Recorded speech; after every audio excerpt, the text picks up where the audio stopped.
آج دنیا کے استقبال دیکھیے، لوگ اپنے مہمانوں کو ویلکم کرنے کے لیے ریشمی قالینوں کو بچھا دیتے ہیں، لوگ اپنے مہمانوں کو خوش آمدید کرنے کے لیے خوشبوؤں کا انتظام کرتے ہیں، طرح طرح کی چیزوں کا۔ رب کا مہمان ہے، یہ اللہ کے نورانی علم کو پڑھنے والا ہے، یہ دین پر چلنے والا ہے، یہ دین کی حفاظت کی ذمہ داری اپنے کندھوں پر اٹھانے والا، یہ انبیاء کی وراثت کو حاصل کرنے والا اپنے گھر سے نکلا ہے۔ ان الملائکہ لتضع، امام الانبیاء کی نبوت والی زبان ہے، رسول اللہ کا فرمان ہے، میرے نبی کا حکم ہے، میرے نبی کی حدیث ہے۔ آقا علیہ الصلوۃ والسلام فرماتے ہیں جو دین کا علم حاصل کرنے کے لیے، شریعت کا علم حاصل کرنے کے لیے اپنے گھر سے نکلتا ہے، وَإِنَّ الْمَلَائِكَةَ لَتَضَعُ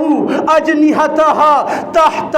رِضًا لِطَالِبِ الْعِلْمِ، اس طالب علم کے قدموں کے نیچے اللہ کے نورانی فرشتے اپنے پروں کو بچھا دیتے۔ اپنے گھر سے نکلا ہے علم حاصل کرنے کے لیے، علم حاصل کرنے کے لیے گھر سے روانہ ہوا ہے، ماں نے تیار کر کے بھیجا کہ بیٹا جاؤ مدرسے میں بیٹھ کے۔ یہ مدرسے آج کی پیداوار نہیں ہے، سب سے پہلا مدرسہ دار ارقم، نبی علیہ الصلوۃ والسلام معلم اعظم، آپ معلم اعظم ہیں،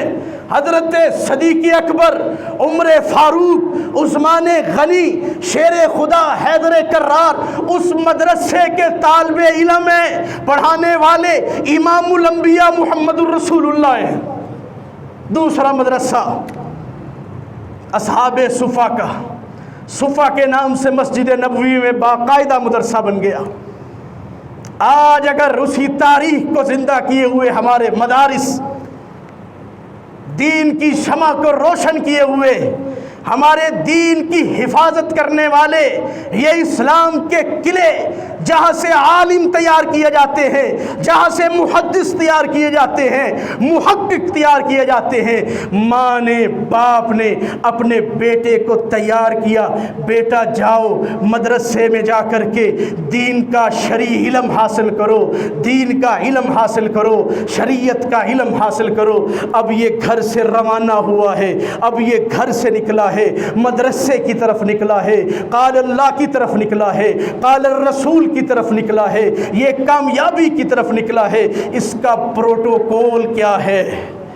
اس کا پروٹوکول کیا ہے؟ آج دنیا کے استقبال دیکھیے، لوگ اپنے مہمانوں کو ویلکم کرنے کے لیے ریشمی قالینوں کو بچھا دیتے ہیں، لوگ اپنے مہمانوں کو خوش آمدید کرنے کے لیے خوشبوؤں کا انتظام کرتے ہیں، طرح طرح کی چیزوں کا کرتے ہیں۔ آئیے دیکھیے، یہ رب کا مہمان ہے، یہ اللہ کے نورانی علم کو پڑھنے والا ہے، یہ دین پر چلنے والا ہے، یہ دین کی حفاظت کی ذمہ داری اپنے کندھوں پر اٹھانے والا، یہ انبیاء کی وراثت کو حاصل کرنے والا اپنے گھر سے نکلا ہے۔ نبی علیہ الصلوۃ والسلام فرماتے ہیں وَإِنَّ الْمَلَائِكَةَ، آسمان سے اللہ تعالی حکم ارشاد فرماتے ہیں، اپنے نورانی فرشتوں کو بھیجتے ہیں۔ اللہ کس طرف جانا ہے؟ حکم ہوتا ہے، حکم ہوتا ہے لَتَضَعُ أَجْنِحَتَهَا رِضًا لِطَالِبِ الْعِلْمِ،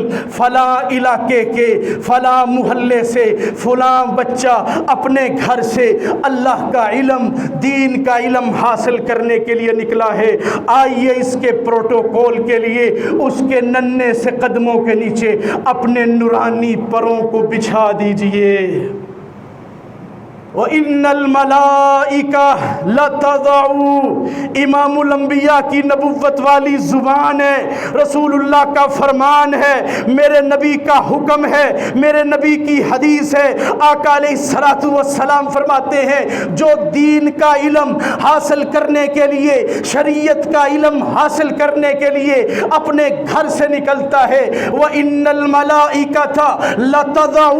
أَجْنِحَتَهَا تَحْتَ رضا لطالب العلم، اس طالب علم کے قدموں کے نیچے اللہ کے نورانی فرشتے اپنے پروں کو بچھا دیتے۔ نصیبی کو حاصل کیجئے، مدارس کھلے ہیں، دین کے کلے کھلے ہیں، یہ میری پسند ہے، یہ میری چوائس ہے، یہ میرا شوق ہے کہ میں اپنے مستقبل کا انتخاب کیا کرتا ہوں۔ لوگ اپنے مستقبل کا انتخاب کرتے ہیں، اپنے بچوں کو دنیا کے ہنر اور فن سکھا کے اپنے بچوں کا اپنا مستقبل اور اس کا اپنے مستقبل کا انتخاب کر رہے ہیں۔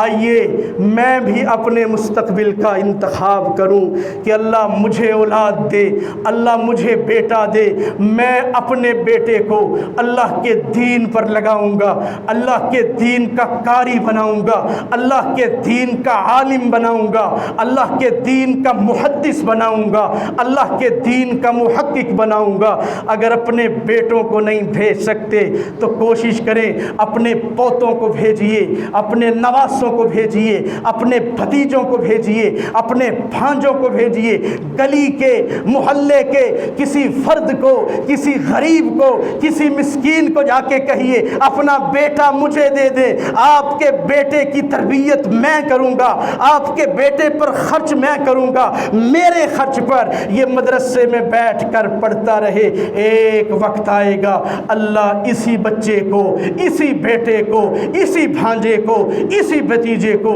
اپنے دین کا عالم بنا کے قبول فرما لے گا۔ اللہ تعالی ہمیں توفیق عطا فرما دے۔ وآخر دعوانا ان الحمد للہ رب العالمین۔